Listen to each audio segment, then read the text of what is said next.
This is big. This is something that has been told backwards in a disempowering way. The story, the real story of carbon is one that you and I are part of in a regenerative way, not in this disempowering way where we need to get machines that suck in the carbon and da da da da, and then make the billionaires more money and then allow them to continue polluting. And then we focus on carbon instead of the pollution. Huh. Yeah. So let's get past all that. Let's break all that down and understand the power of carbon. Because by doing what they're doing, a lot of people are swinging the other way. Have you noticed this? They're swinging the other way and they're going, no, carbon, you can have carbon, blah, blah, blah, blah, blah. And there's like there's either all these consequences that we say there are, and you must do these things, or there's no consequences. And so let's actually listen to the soil. Let's actually listen to the plants. Let's actually listen to the feedback of nature itself. Okay. And then let's partner with it and harmonize with it, align ourselves to it and our systems to it so that we're part of the regeneration.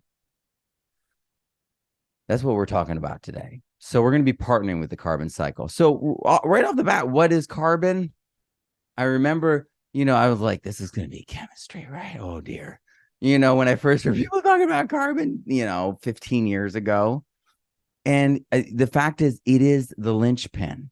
And the word linchpin, someone like thought it meant something terrible. The linchpin is the center spoke pin of the wheel on the first wheels ever. So linchpin, and it originally was with an I. It changed over time as words do. But that word is as ancient as the wheel. So, just that word is ancient, and that's what it means. That brings it all together. It's that piece that ties everything together and allows us to move. That's carbon. Carbon is the linchpin. It is the thing holding the wheel on the spoke that allows us to have all the other expressions. All organic matter is connected to this. So if you have living organic life, that's carbon as the backbone with hydrogen, oxygen, and nitrogen. And they'll have different numbers. The X's just stand for like a variable. So it can be like any sort of number. But this is literally how we create all the different things that are us, that are the organic world that we know. So what is soil organic matter? SOM, as a lot of people abbreviate it. It's the same thing. Soil organic matter is breaking down organic material that was once living. It's all it is. So what's the carbon cycle? Looks like this. I know it's a lot of information. We're going to dig into it together. Remember, you got the replay, so you can go over this at a later time. I'm really excited about this, though. So let's look closer at this part. Notice that photosynthesis through plants leads to soil organic matter. That's really important to recognize. Photosynthesis creates soil organic matter, long and short cycle carbon. That's where all the topsoil, all the organic matter is from: animal, insect, microbe, plant life. And so it all makes soil organic matter. The fungi do, all the actions of the microbes created too, is they break things down into smaller pieces, allowing for more decomposition, allowing for more creation of soil organic matter. But did you notice this part? So this is the part that everyone's talking about, right? They're talking about the human activity, the fossil fuel usage, and fossil fuel is fossilized organic matter. So it once was living, so it can be cycled back in. Okay. So CO2 released 7 gigatons. Now, I was recently watching a recent movie and they estimated the range at 35 gigatons. Okay. Um, Fungi release 85 gigatons, okay, annually, way more than we do. And correct me if I'm wrong, haven't we been killing the soil fungi with tilling and chemicals for, well, I mean, this is why we have Kiss the Ground out there. That's, you know what I mean? We have all these organizations, Rodale, and all these people focusing on no-till because we've killed the soil fungi. Elaine Ingham wanted higher fungal numbers because we've killed the soil fungi. Yet that number is pretty new. So what's going on here? Because it does kill the fungi. It's bare soil, deserted soil, disturbed soil, desertified soil, the desert, arid areas. We are making it oxidized and alkaline when we're mixing the air into it. The carbon is bonding to the air. It's being oxidized. The pH is going up. This is literally the Fenton reaction. This is well understood. Bare soil oxidizes. Photosynthesis is the opposite. This is why we have to cover the soils up and keep photosynthesis going as long as possible throughout the year. And the lower the soil organic matter, the faster this happens, the deeper this goes. So it's a protection that gets burned up as this reaction occurs. And so notice how it oxidizes into CO2 and the nitrogen's lost too. And so we are bonding oxygen. Now, oxygen is the liberation of energy, right? Did you know that oxidation causes cancer?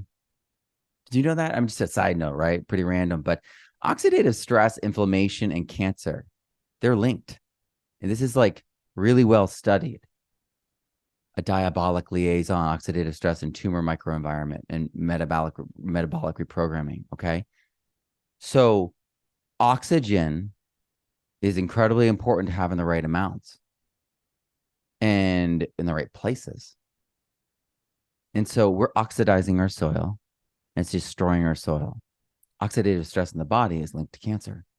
Seems like our bodies in the soil. There might be some old stories somewhere, you know, in different cultures all over the world talking about how we're deeply related or come from the soil. Because we technically do. All things do. All things come and go from that soil organic matter using those same carbon chains. And then let's look closer at oxygen. Let's look at it for a moment.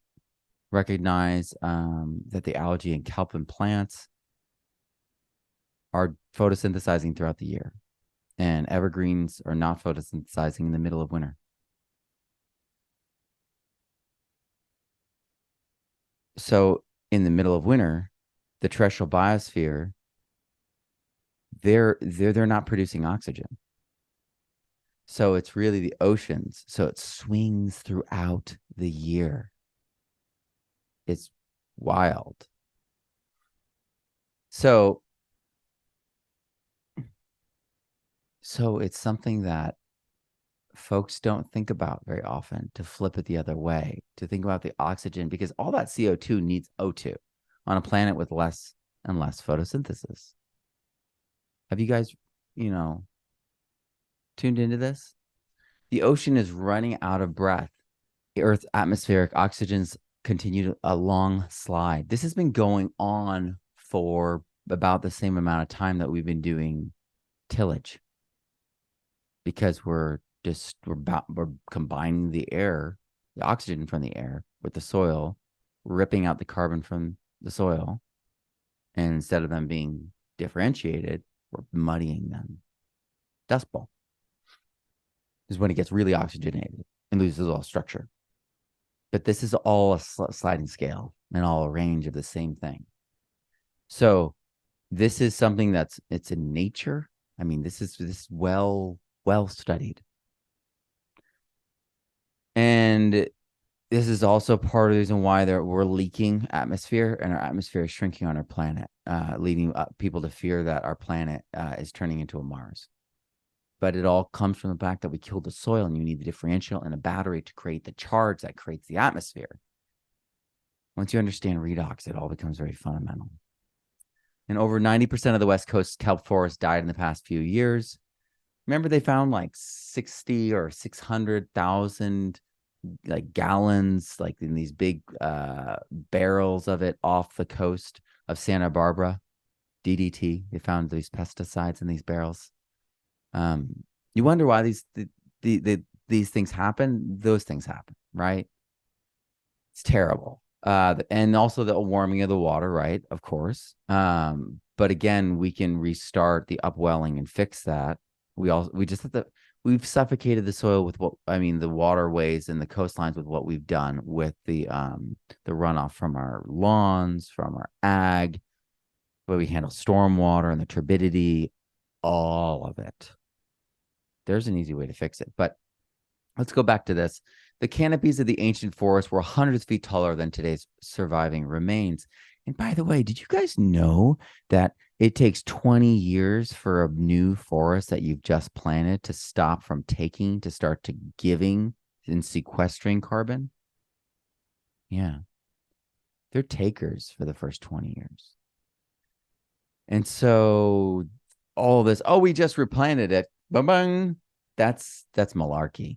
We needed those tall, those giants, those unbelievable forests that some of us can go still visit. You know, the redwoods. There's some still standing, but they're remnants of what was the norm.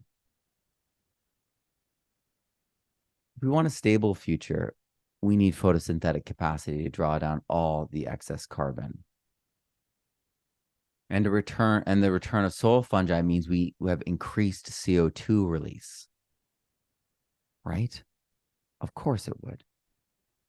But if you have that canopy in place, the CO2 is heavier than oxygen. Of course, it gets trapped in situ. It gets absorbed right there by the plants. It never leaves the forest. So this idea of fungi, and fungi is dominant and predominantly in the forested areas, the older the forest areas. They were there in such a dominant level, but their CO2 release never reached the ice cores. So the reality is we cycled way more carbon when we had way more photosynthetic capacity, and it all happened in situ. So it looked like we had less CO2 in the engine, but we had a bigger engine. So we were more efficient at handling it. So if we want a stable future, we need to bring back photosynthesis. We need to bring back the plants and animals and nature. And then we literally need to bring back the soils and the soil fungi, because they're the ones that are going to actually sequester it. And I know I just said that they release it, but they're the ones that sequester it. Not really the plants. The plants do it with the fungi, and the fungi encode it.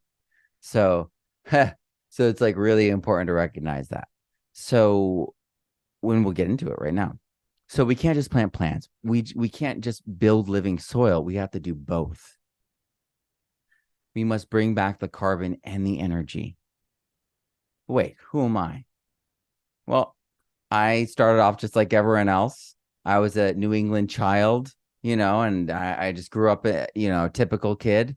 This is the part, if you're unfamiliar with America, it's the kind of the rhino's tip of America. And I was a ski racer, and I just love skiing, but I had knee surgery when I was 16 and started doing music. And I just thought music was the best, and that's all I would ever do. And I got to play with some pretty incredible people. And then I met my wife. We got married 19 years ago.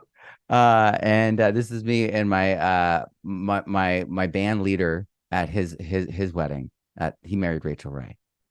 And so it was a pretty incredible time. I got to travel all over the world, play all these incredible shows with John, Rachel Ray's husband.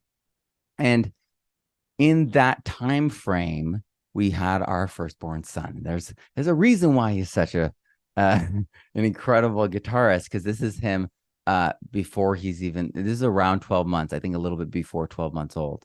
And you can just see, I was playing guitar all the time, bass all the time. So, you know, Tree doesn't go. He's like me. But in that time period when our son was about 1 year old, my wife got cancer. And it changed everything for me. It changed what I focused on, changed my values, it changed the way I focused, changed the way I approached life. And the doctors, when I asked when it would be safe to be around the baby, every doctor gave me a different answer: 3, 6, 9 months. 3 to 9 months is very different. And then this is a time period where it was like, oh, it's safe to be around about 3 months, but the garbage that you have, no one can touch for 6 months. And so I'm like, what? Because if it goes to the dump, they'll literally be able to tag it on the way in. And they'll be able to see that it was her radiation and track it back to her. So incredibly wild time. I just felt like the doctors were gaslighting us the whole time. And then lo and behold, she got another form of cancer right after she did this other radiation to remove her thyroid. They oblated her thyroid. It's a destruction. And so she was radioactive. And at that time period, I stopped trusting doctors. I mean, they came in a suit with a box, opened the box, and scurried out of the room. My wife's not in a suit. She's got to open the inner box and then eat the thing inside it and then come home. Huh? So it kind of broke my trust of those people. And it began a journey of me doing it myself. And part of that was having to lead that life. So I was a musician. I did that work. I loved it. But when my wife prayed about it, she got the answer that we needed to leave and go recover with her mom in the middle of nowhere. And I was like, what? Huh? If you're in Central Valley, California, I lived there for, almost a decade. I know it's not the middle of nowhere technically, but to a New Yorker, it was the middle of nowhere. Okay. So I realized and recognized that this was going to be very hard for me. And I became a teacher in order to pay for healthcare. I left the music industry eventually. I tried for a little while, but playing Native American Indian casinos when they don't even look at you for 6 hours of playing the bass straight, and you're like, look at me. Look at me. I am human. Like, you have like a weird existential crisis and you're like, why am I doing this? So I became a teacher, much happier. And at first I was like, bringing the guitar and being like, here, kids, I play guitar. I'm cool. You know what I mean? But then I became like an actual teacher. And I started mixing other things in, not music, but seeds and permaculture. And on the home front, we started trying to grow our food, started practicing permaculture. This swale turned into this. And that's me there in the center right there in the back. And it just shows you how tall it is. It really was pretty wild. And then you have an incredible story here. So I was able to grow without any watering red Aztec spinach by just throwing it on the ground. And this was 140 degree soils. So it grew in that soil because I understood permaculture, timing, and the history of the plant. We had another son in this time period. Cancer kept coming back. And it was very hard to have more children. And we had to change. We had to do things differently. And food was that number one variable I could control. I started doing permaculture. I needed the best food. Permaculture was the solution to all my problems, but it wasn't fully calibrated. I had to do more work. So I started creating the curriculum and digging deep myself. And I created this curriculum and I did the Kickstarter for it really to showcase to my students what was possible. And it went viral. It went all over the world into multiple languages in schools, colleges, stores, and libraries. I became a speaker, traveled and helped people all over America, started working with people all over the world, wrote 24, I released over 24 different publications in the past 8 years. I'm now an author, educator, entrepreneur, soil expert, seed farmer, and family guy. And I'm a citizen scientist too. And all I've been doing is building a bridge to the regenerative future, working on that academic and economic real world skills to go into that future so that we can all have an ethical, regenerative contribution. And we can get paid and have our economy be something that we know is good and feel good about it. We're like, oh, well, my business does this and this stabilizes that. And, our watersheds are protected and enhanced by the work that we're doing. You know what I mean? Like, let's do it. So that's me. I'm Matt Powers. So let's go back to photosynthesis for a second. So photosynthesis, whether we got to differentiate, because on land and water, it's different. On land, we get to vent off the oxygen. So it's an imbalanced equation. That's why it builds up in energy. That's why the protons build up. And so remember, pH is hydroxides and protons, H plus, right? So it's either oxygen pulling away the energy or the H plus giving energy. And if it's all happening in the water, tend to balance each other out, right? But it's not the case with plants. So this is typically what people know. This is what's kind of gone around.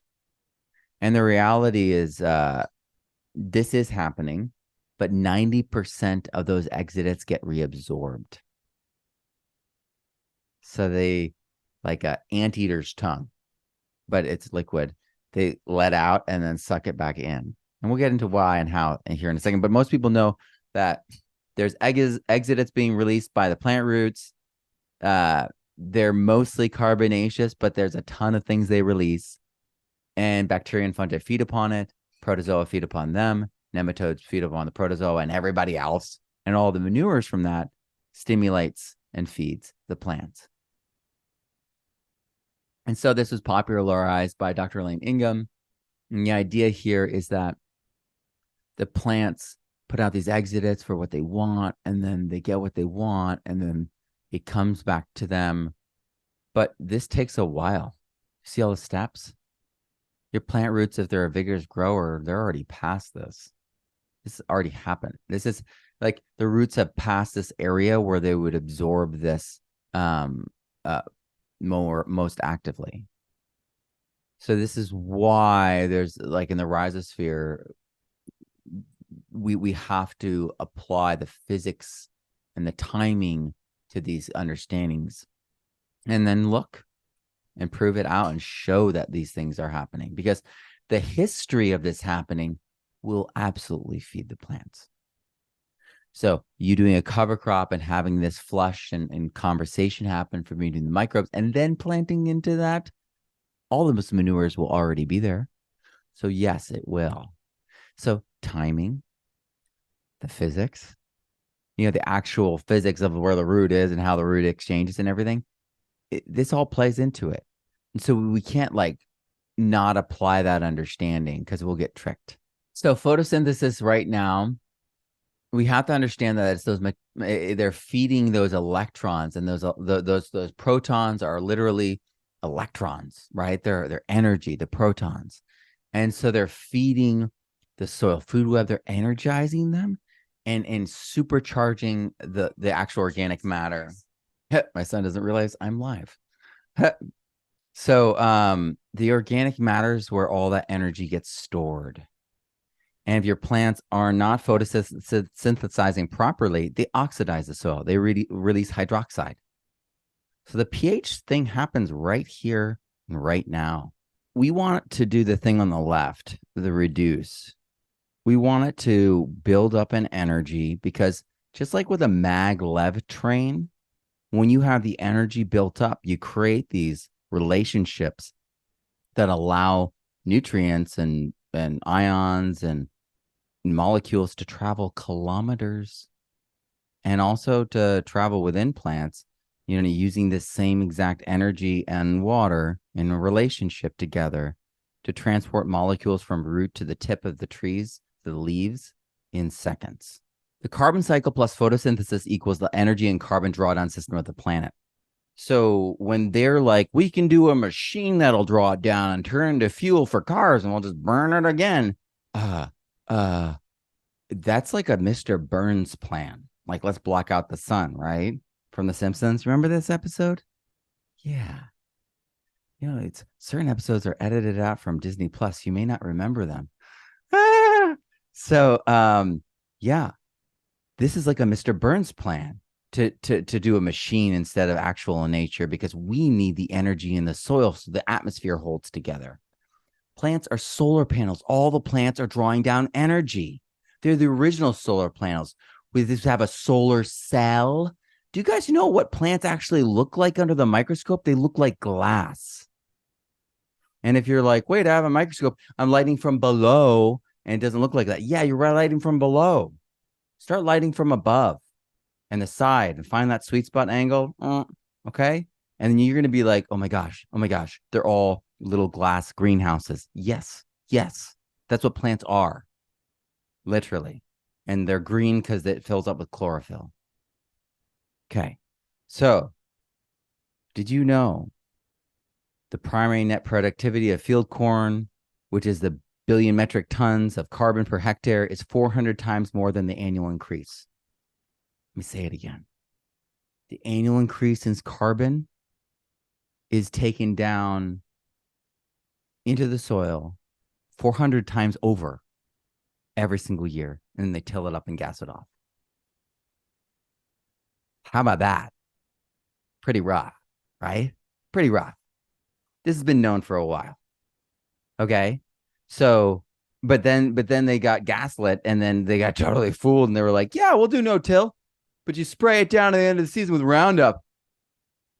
And then they did. And they all did it all over Iowa, Nebraska. And they just like soaked the soil. And they did no till, but it was kill. So it wasn't no kill. We need no till, that's no kill, right? And so we need to be introducing crimping. We need to be introducing we just need the air seed driller. All these technologies that are pretty darn common now, and available everywhere, but not common knowledge. They're commonly available, not common knowledge, not common practice. But we need to talk about it, get it out there, get people understanding. We can bring it all back, and it will change the way we heal fundamentally. You guys know hyperbaric chambers? A hyperbaric chamber uses high oxygen levels to heal you of wounds that you cannot heal. They are using this to heal like necrotic, like limbs. Like people have like limbs that are rotting and they can't stop it. Okay. They're using this to heal like things that are unhealable that they can't reach, like people's hearts. They're healing their hearts of physical damage because you can't heal the heart. You know what I mean? Blah, blah, blah, right? Can't heal your eyes, but they're using the hyperbaric chamber, which is high oxygen, like the world we originally came from and evolved in. That's why our ancestors would be fighting wild animals, and it wasn't magic. People back in the day, like, you get a scratch and you get an infection now, don't you? What's up with that? Our ancestors didn't have that. Our ancestors would get a scratch and it would miraculously heal in hours or overnight. Why? Because they were stronger than the microbes, because the earth was just covered with like verdant, abundant life. So it was pumping oxygen at us at such a high level that we were doing like hydrogen peroxide all the time in the air on our wounds. And it also kept the air clean. Like literally, it would be like oxidizing like pathogens and other things in the air. So we just weren't as sick, and we didn't stay sick. We get injuries, and we were like heroes of old physically, because we lived in a world that was designed for us to be dirty, to get wounds, fighting, tackling a pig and getting, cut by a pig in the mud and in the dirt and in the subtropics. And, like, how did we evolve if it wasn't for that kind of advantage? Because now we get a little cut and right. Yeah. And this is the science that you don't see. This is the science that is just being held back. And we need to give plants enough sunlight, i.e. space, for their roots to get big enough for all their leaves to get sunlight. We want all the leaves to get sunlight because those roots are conductors. The solar panels need their light because we are either reducing or we're oxidizing. We're either building soil or we're killing it. Remember, the Fenton reaction is oxidizing. The plants, when they're stressed, are oxidizing. When they don't have enough light, they're oxidizing and killing the soil. This is why they start performing badly, and then something kills them, and then you have to replant. The pH and EH, they're related, but most people have no idea what they are. pH is the power of hydrogen. Most people think of it as this very linear thing, but it's the hydrogen cycle. And so when you see what plants do when they're stressed or plants do when they're happy, you realize, oh, whoa, this is the primary way that they're working. And this is why you look on the left, the tip of the root is the most acidic. It's releasing protons. That's why it's acidic. And it gets the nitrogens. Okay. That is vegetative growth. Now look on the anions. The older the root hair is, the more alkaline it is. Meaning when those root hairs are old, the plant is closer to reproductive, fruiting. And that's where the phosphorus is. The plants know they have a clock. It's built into their physiology. And if we understand the way that plants actually work, the way that soil actually works, the way that cycles work, we can partner with them. We can align. And this more acidic, more alkaline relationship is quite dramatic. It aligns directly to dry and wet. So you put in those permaculture water harvesting earthworks and you're going to flip things. And if you're like, wait, didn't I remember the beaver people telling me that 2 to 3 states worth of surface area of water was in the United States 200 years ago? So in other words, the size of all of Utah, the size of all of Arizona, and the size of all of Nevada worth of surface water, they were saying like either 2 to 3 of those states, that was how much surface water there was. America was acidic and wet. So all the people who are native plant people, please go to that as the default. We want to be the primeval, the way the indigenous people were managing it, the way the animals were managing it, the beavers, the way they were managing it. And it's like, we have to like work with them and the patterns that sustained and built the abundance that we know of. That was the peak abundance when it was managed by the beavers, managed by all the animals and all the trophic cycles, and then stewarded by all the different Native American peoples in all their different ways. Because it's just like people are people, Native Americans are people too. And so there's so many different stories, so many different cultures, people doing it better, people doing it worse, people ignoring, people changing, all of that too. I don't want to like box anything, right? But my point is, we have working examples. We have the things to do, and we have the science now. So what is EH? EH is the other part of the XY. pH is one leg. Did you guys know this? Yes. pH is one leg. EH is the other, and it's millivolts. It's the electricity. It's the energy. And so when you liberate energy, it's oxidizing. That's why it's redox, and it's reduction is adding energy. I know reduction, you're reducing the soil. I thought you were shrinking the soil, not adding energy. The chemists have a reason for it, but let's leave it to them, to confuse things. But I made handy pictures to make this all understandable. And we really want to find that ideal zone. We can go too far with everything in life, in the soil and plants. We can go too far. They'll have a sweet spot because then they can determine, they can determine what they want when they want it, because they do have discretion. Initially, and it they do have discretion over like what they're releasing to get those minerals. They don't have discretion when it comes to the microbes initially. They put out a shotgun blast of exudates, and whoever shows up, shows up. And then, depending on the answers they get from that, they modulate and respond specifics to those microbes, whether they be rhizobia, mycorrhizal fungi, all the above. But it's important to like disambiguate that because a lot of people just like lump them all together, and that's not very useful. All right. So this is the thing to recognize. The EH and the pH together show us, oh, that's why I thought that would be available and it wasn't. Oh, that's why when my soil is dry, it doesn't matter, or oxidized, it doesn't, and it doesn't matter what form of nitrogen I put on, it turns into nitrate. We have to recognize that the sweet spot gives them their pivot. So they get to choose and pull and from the rhizosphere. They'll make things really acidic, they'll make things really alkaline. Remember, though, every micrometer, it can change 3 to 9 pH. We're always shaking things up and averaging it. They have control and discretion. And it's really around the minerals and the chemistry.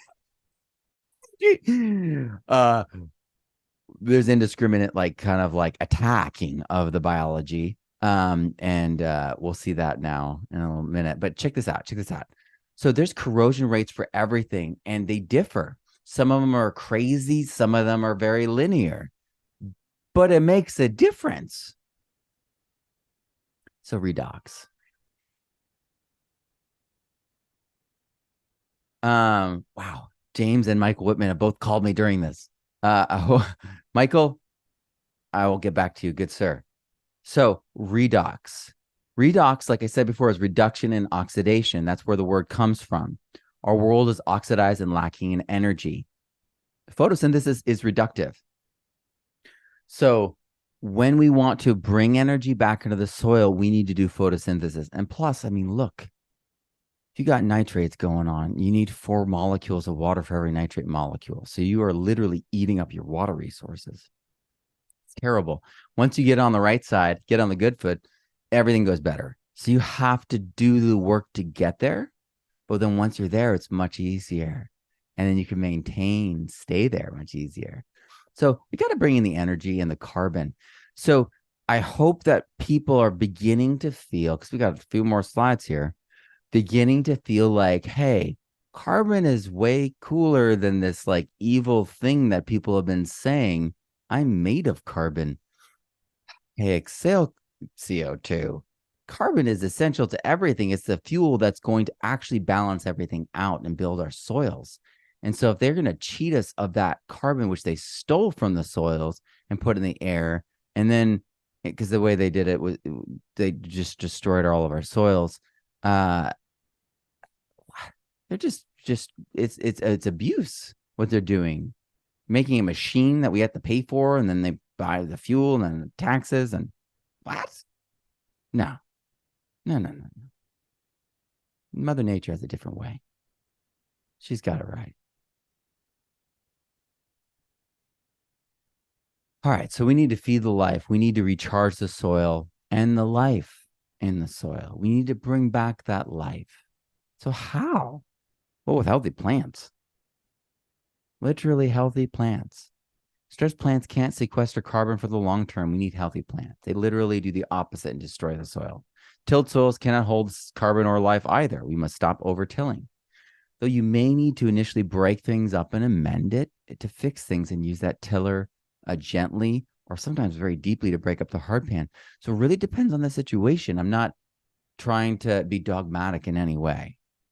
We need to do the tests and be in feedback with nature and what it needs, because you may have poisoned soil, you may have toxic soil. We got to get in there and break it up and fix it and ameliorate it, because you may do a superficial top thing there and you're doing no-till, but then your plants go down. You made such good acidic soil, it goes down, and then it's accessing a pocket of something terrible that's below your no-till operation, and the acidity is opening it up and then making it soluble.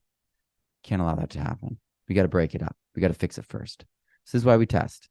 So what can we fix? Well, let's talk about what soil is, okay? A lot of people will be like, I shake it up. This is what I see. It's clay, sand, silt, these ratios. Boom, we calculate it.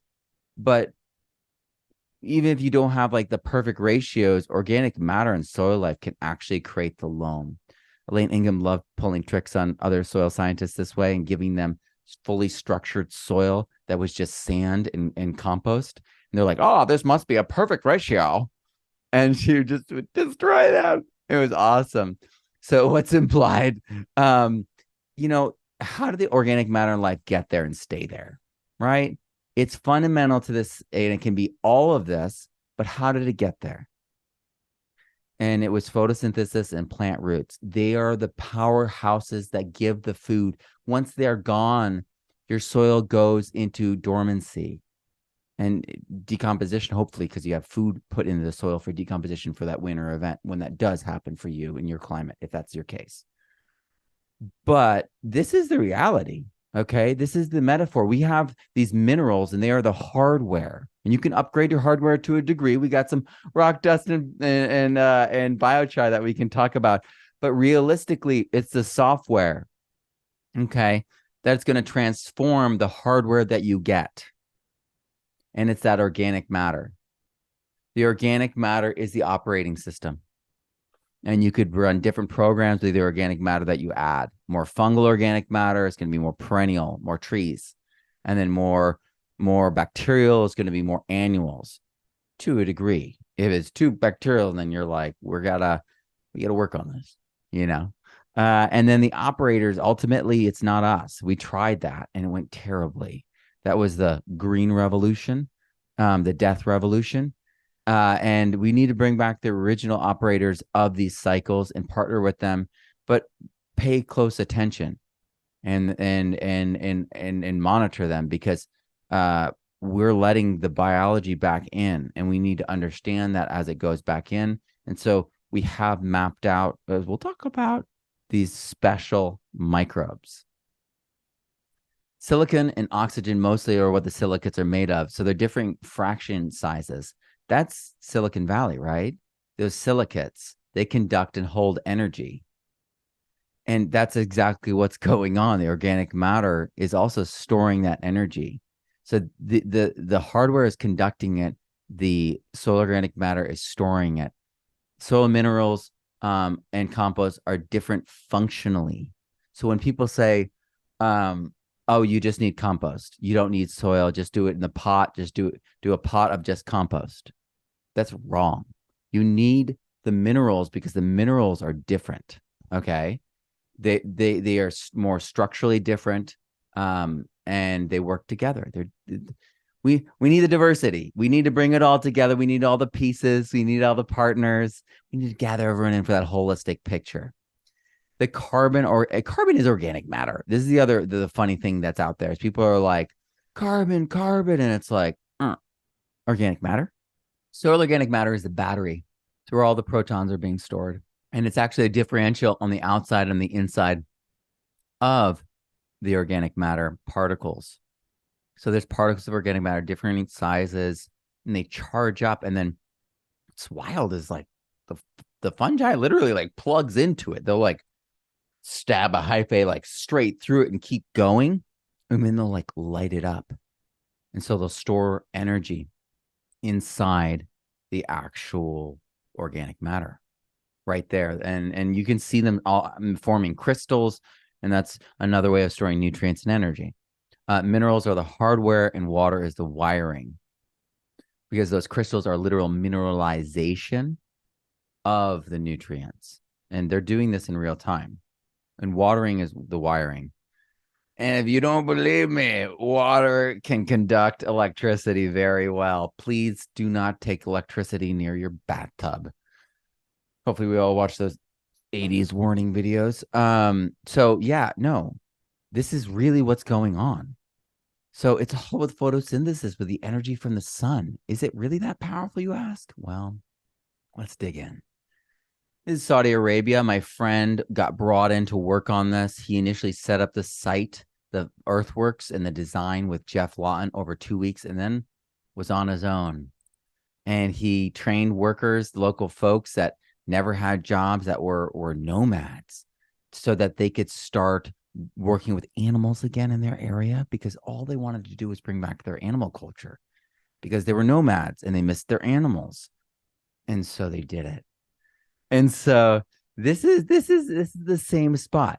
2013, 2016. Okay. This is earthworks, perennials, nitrogen fixers, and rainwater.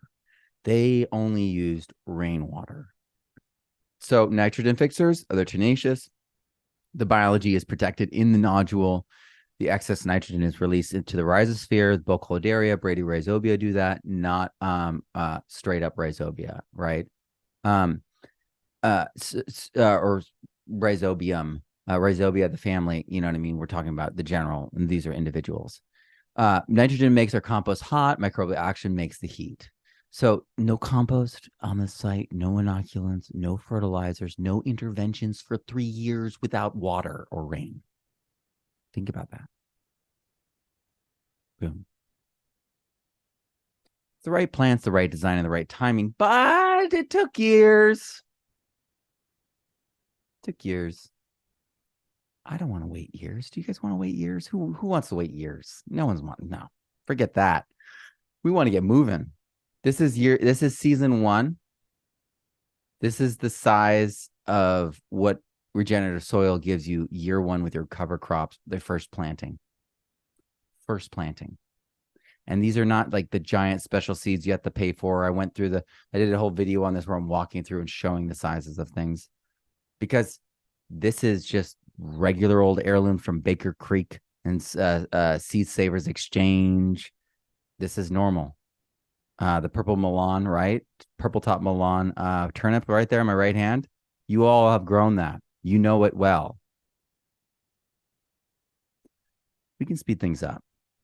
It's the right compost. And you may, this can be useful to start when you're starting out, getting things together, doing things in bulk. But this is just part of it. Okay. The types of foods that you add in determine the biology. Okay. So you can have your ratios right, but you're still making bacterial. You want it fungal. You want it balanced at least, if not more fungal. So thermophilic hot compost. You guys know this. This is like the compost that everyone knows. You're mixing the browns, harvested once dried, the greens harvested while green before seed, and then the manure, which is the nitrogen source, and it could be something else. But then you're doing it in these layers, one on top of the other. You're watering it as you go. You're making sure that everything's damp and connected with that circuitry, that water circuitry. And then at the end, you water it until it just has a little bit of leakage, and you want it to stop, because you don't want to over water it and have those things watered off. And then you want to cover it and trap that moisture and let it heat up. And it's going to get hot if you've done it right. You want it to be in this sweet spot, that range right there, 131 to 140. If it gets too hot, you're going to be losing too much nitrogen and too much carbon. And it kills weed seeds, pathogens, parasites, and parasitic eggs. And that can be incredibly useful. That alone can be incredibly useful, because you needed to fix things. Okay? So I'm not throwing this out. Not babies of the bathwater, okay? I'm just preparing you.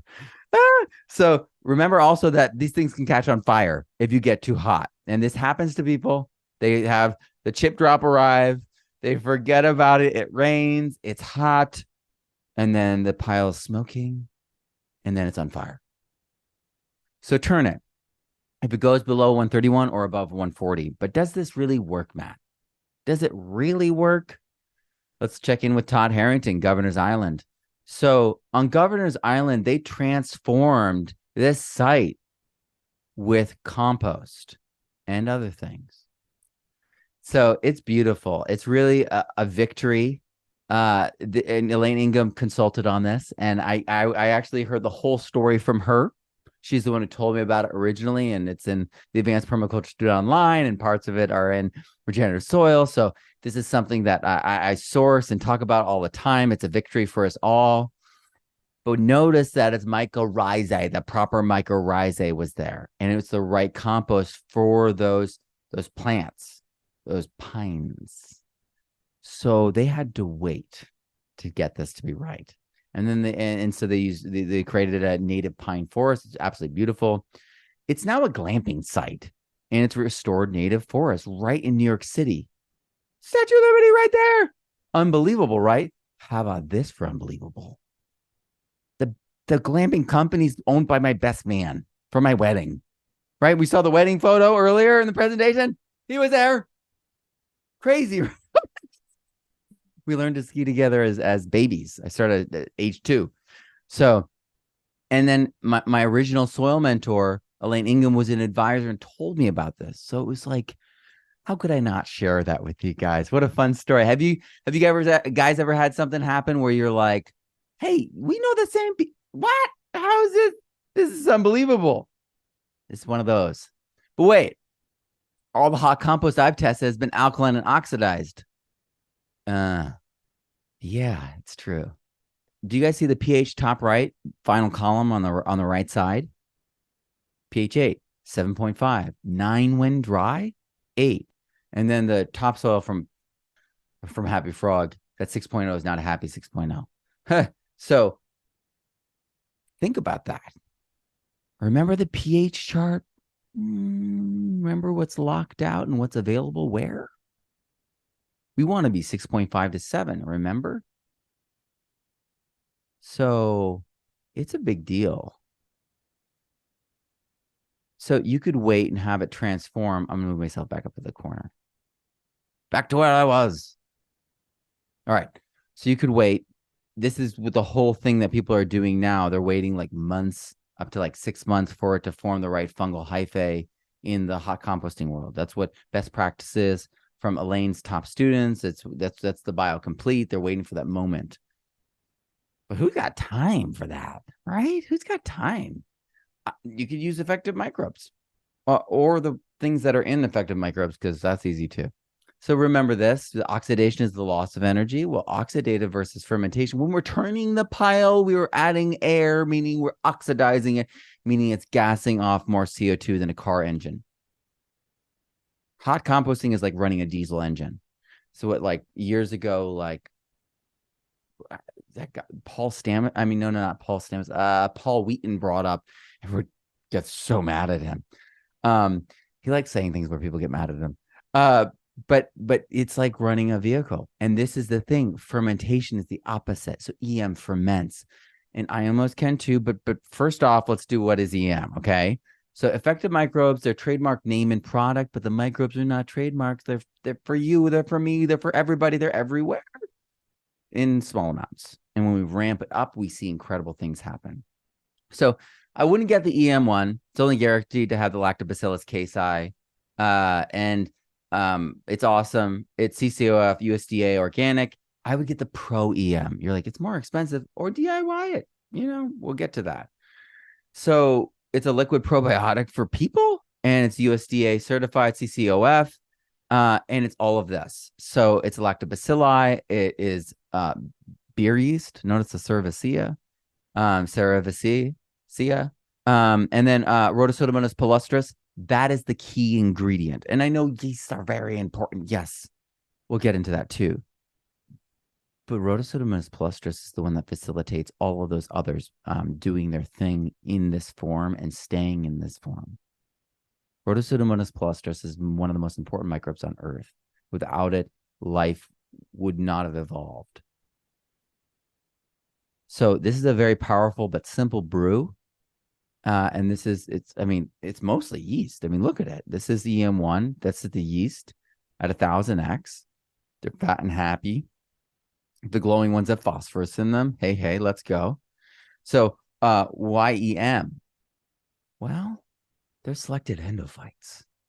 They complete photosynthesis within the plant. And they also release CO2. And the particular endophytes we're talking about literally can release up to 50% of the CO2 used by the plants in photosynthesis. Half from the air, half from the endophytes inside them, the yeasts releasing CO2 as they digest the excess sugars. This is the real deal.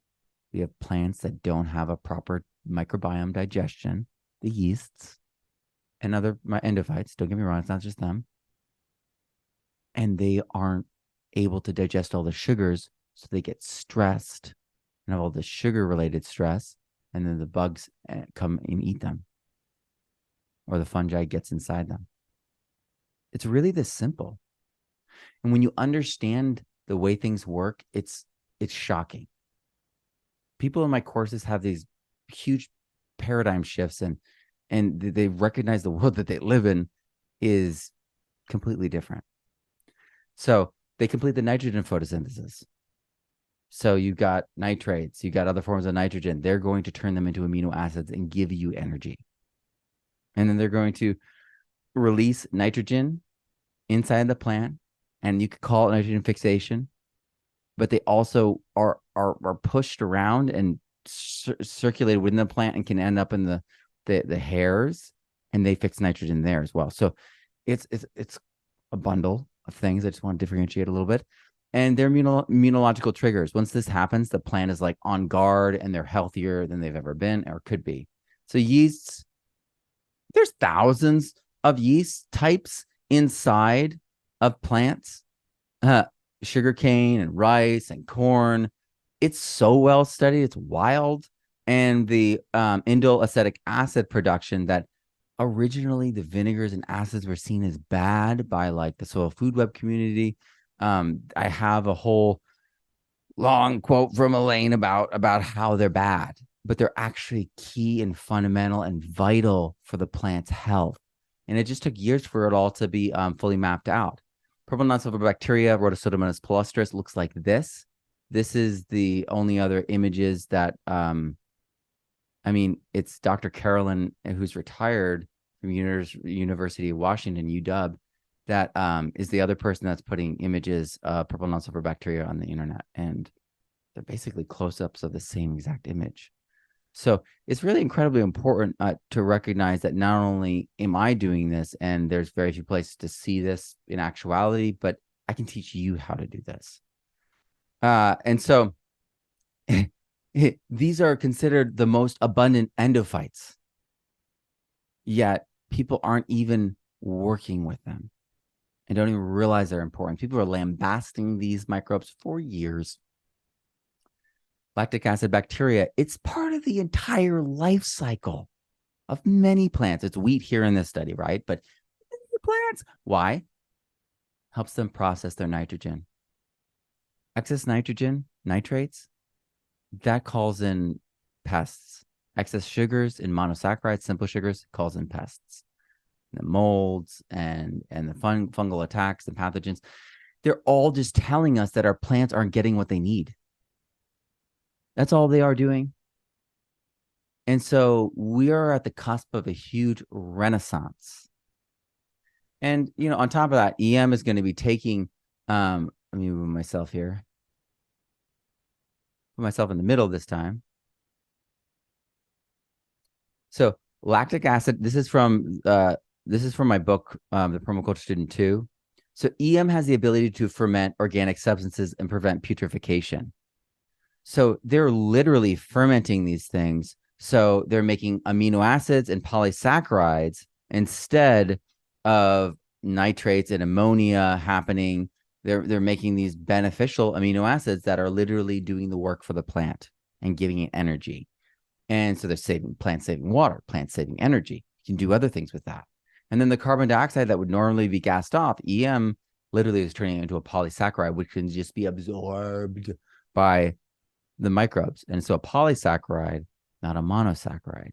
Again, it's the transference from problematic forms of carbon and nitrogen into beneficial forms.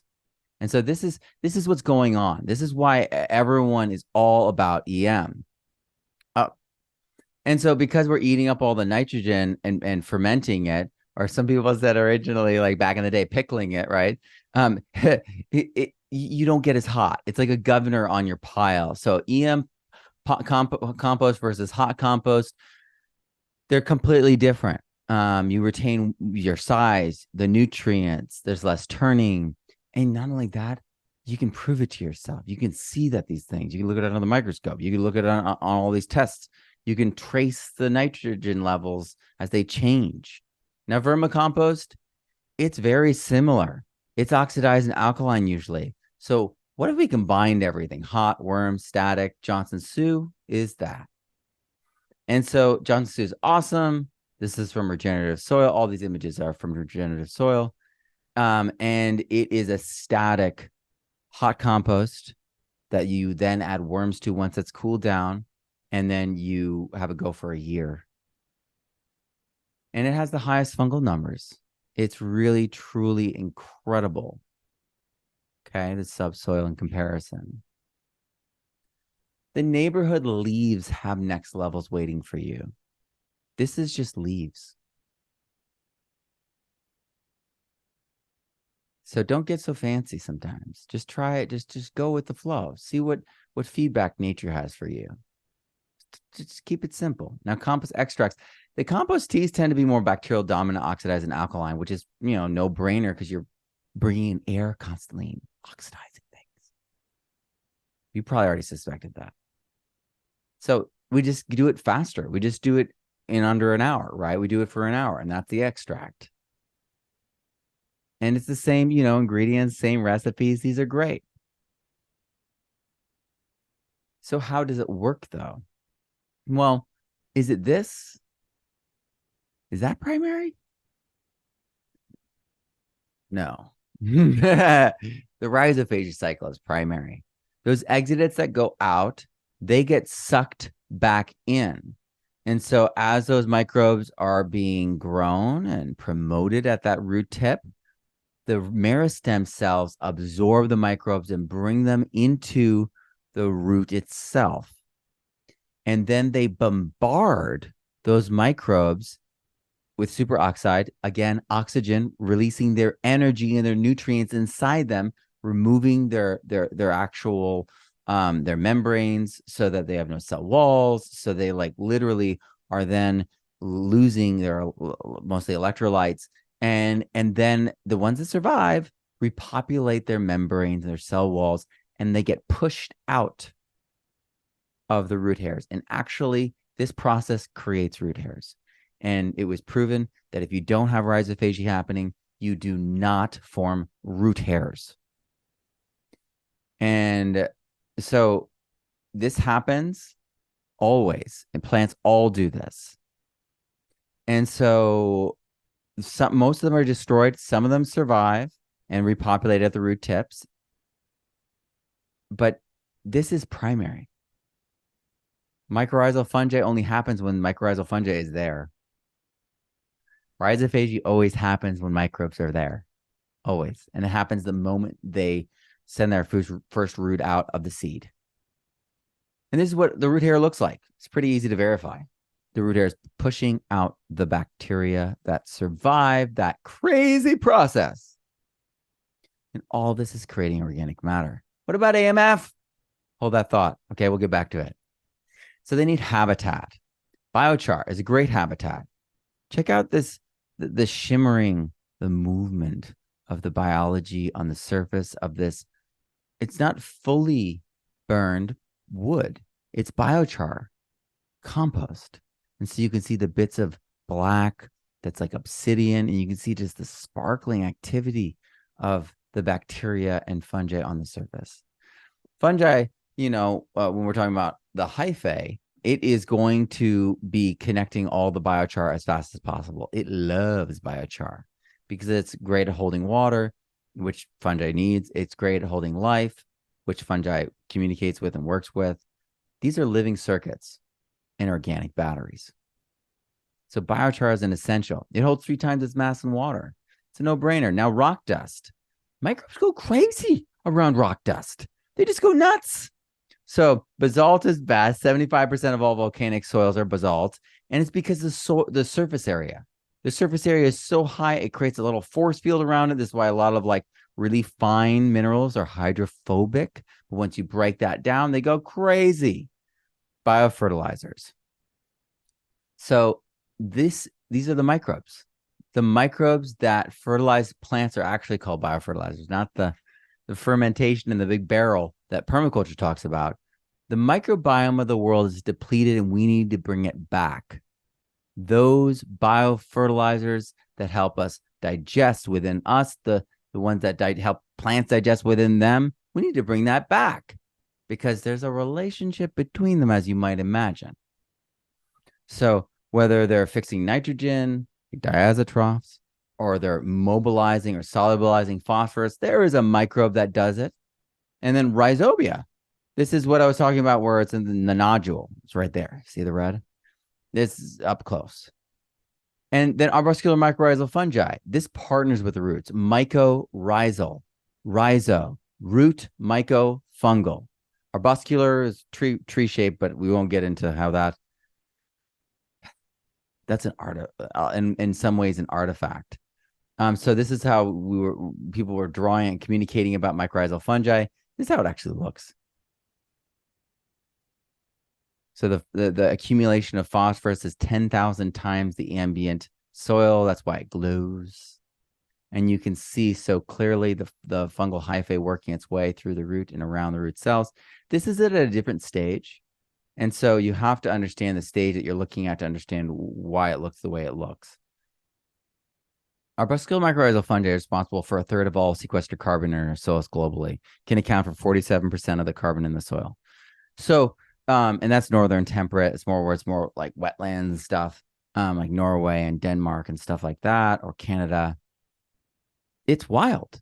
It is literally arguably the most important fungi, though everyone has a really important role. That's the thing. We can't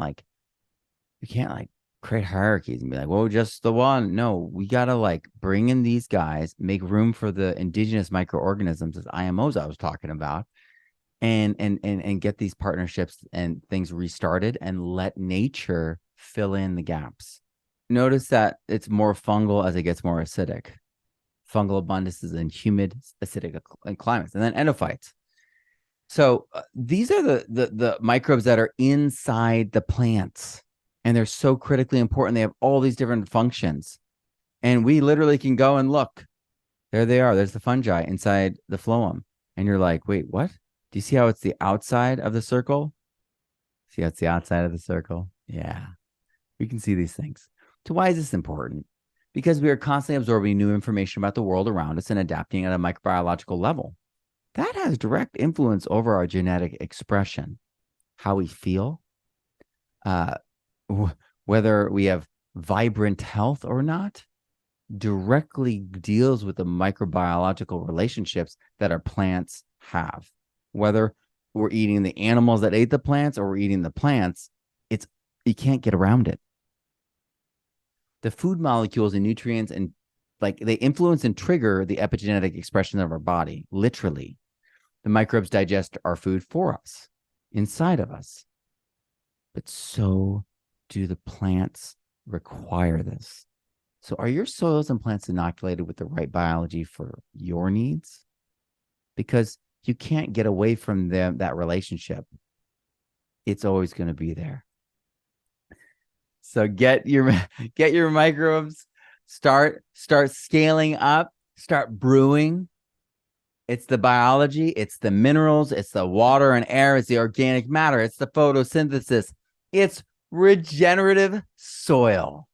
Oh yeah, and by the way, this is that arbuscular mycorrhizal fungi right there, AMF. Yeah, that's what it's about. So what can we expect if we partner with the biology? If we make our soils get better and better every year by attending to those factors in a way that's harmonious and aligned? We're going to see pest and infection and virus disease immunity. They're not going to be able to break in because they only digest the problems. They digest when there's excess nitrates, that's when they come. When there's excess simple sugars, that's when they come. When there is a lot of polysaccharides, they're good. They're strong. When there's a lot of amino acids and proteins, they're strong. High nutrient density goes right along with that. It's the nutrient density that makes for a strong wall of protection. They're one thing. and faster maturation rates and higher yields because they have more building blocks more regularly. They're more efficiently using their energy. They're immunologically superior, and you are able to respond in real time to their needs because you can read that plant, you can read that soil. And then there's an increased secondary metabolite release. So the medicinal qualities, the aromatics, the terpenes, the flavonoids, all the medicinal compounds, those are increased in our plants. And there's a massive decrease in fertilizer inputs. And I'm saying all fertilizer inputs. You might need to be putting less manure even, right? And so this is really important because the microbes themselves make manures, right? So, and those micro manures are much more, they're already processed. They're already micronized. And you look at the giant, pile of manure that we have to work in and compost and all those things. The microbes already have done that for us. So this is why people are seeing higher levels of organic matter levels from plants than from just adding compost. And it's less work over time because the plants, the microbes do it better. They do it at a faster rate, a higher rate. And when the soil gets better and better over time, you have less inputs, you have less weeding, you have less work, you have a higher yield, you're earning more. And all these things exponentially take off. Regenerative soil is the breakthrough that farmers and gardeners all over the world are using to unlock the full potential of their plants and soils. Universities are doubling their yields. Farmers are increasing their water holding capacity by thousands of gallons of water per acre per year. Gardeners are seeing pest pressure disappear and evaporate. The most challenging aspects of growing food are being addressed by focusing on the linchpin to all life, the soil.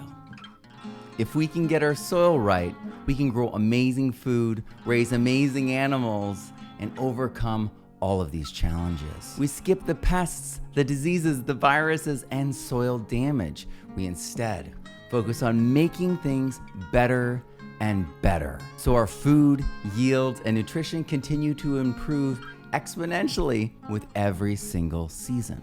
Learn to understand soil from the micro to the macro, down to the individual microbes, ions, and enzymes, and how they directly relate to hands-on action and pragmatic strategies for our farms, fields, and gardens.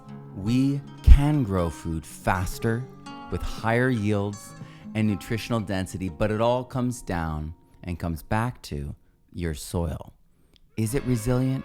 Is it regenerative? Join us and change the way you see the world, food, soils, and everything and how it relates. I'm Matt Powers. Grow abundantly, learn daily, and live regeneratively. And click that link. Join us this season. Don't miss out.